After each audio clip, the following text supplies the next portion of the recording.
Magandang umaga po sa lahat. Tayo nagbabalik dito sa ating YouTube channel, Samuel Soriano TV29, para mag-discuss ulit ng another coins. At ito po ay ating hilig talaga, mangulikta ng barya. Kaya tayo nandito nagsiselling ng kanilang mahalaga para malaman natin ang kanyang presyo. Ayan po, at isa po tayong kolektor. Magandang umaga po sa lahat ng aking mga subscriber dyan. Thank you so much sa inyong lahat.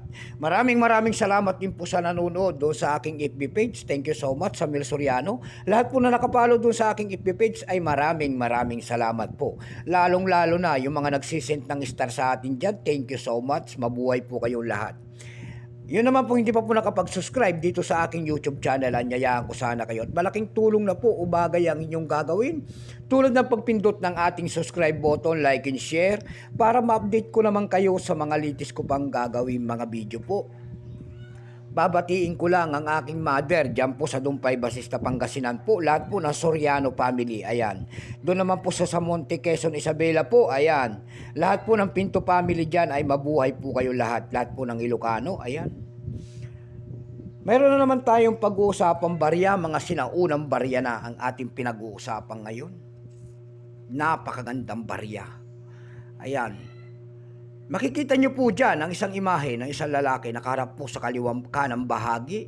Malapit sa kanyang baba ang kanyang pangalan. Siya po si Emilio Aguinaldo, ang dakila nating bayani in the year 1991 in the Mitmark in the Republika ng Pilipinas. Napakakintab ng barya na ito. Video po ang na ito, kaso nga lang may tama pa dito sa kanyang likod. Pagkatalikod po naman makikita natin ang isang imahe po ng 5 pesos and then bulaklak po, Nara tree po yan. Ayan, Nara tree. Ang scientific name po niyan, Nara tree na yan, ay Pictocarpus indicus. Ayan, isiselling natin kung magkano na talaga ang kanyang presyo. Ayan. Bago tayo magsimula sa ating talakayan, ayan, kilalanin mo muna natin siya para malaman natin ang kanyang presyo. Issue po, Philippines po, period Republic 1946 up to date po, type standard circulation coins years 1991 hanggang 1994, value nito 5 pesos, ayan, currency piso. 1967 up to date po, composition niyan ay nickel brass.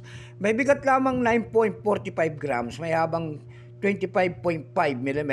May kapal po naman itong 2.6 mm. Hugis po, bilog. Orientation niyan ay middle alignment.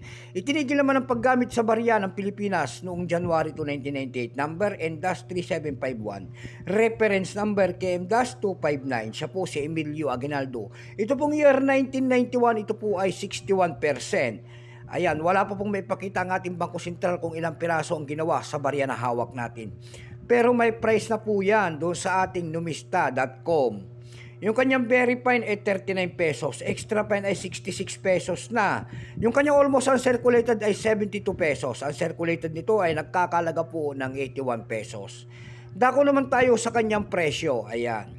Doon sa ating eb.com na platform, may nakita ko tayo na bibenta doon ng 3 piraso po. Binibenta niya doon ng $13.13. Mayroon na rin tayo nakita doon na $6 po per piece.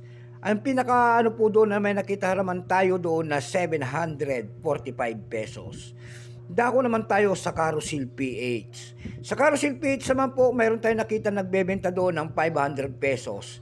Nasundan po ito ng 380 pesos.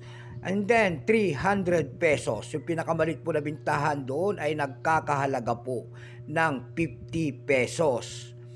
Ayan lamang po ang aking may share na kanyang presyo, sagad na. So keep safe po sa lahat, and God bless.